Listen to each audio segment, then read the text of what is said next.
Okay, so as we begin to start formatting our chart, the first few options I want to discuss is changing the chart design. And if you notice, if we click on our chart, two more tabs pop up in the ribbon that involve formatting options for our chart. I'm going to click on Chart Design. When we first inserted our chart, Excel gave us a pretty basic chart to go off of.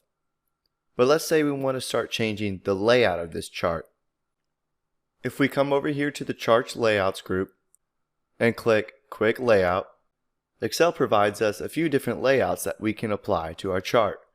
For example, if I start to hover over these, we can see that the chart elements such as the title, the legend, the bars, data labels, and so on start to change. And you can select any of these based on your preference.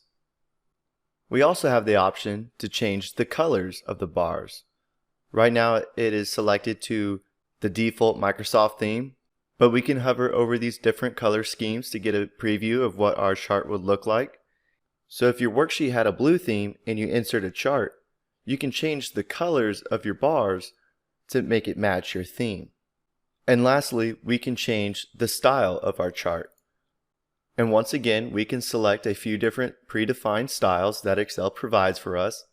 And if we start to hover over these styles, you'll see our chart change. And these styles focus more on the formatting of the chart, such as the background color of the chart, fonts, effects, and so on.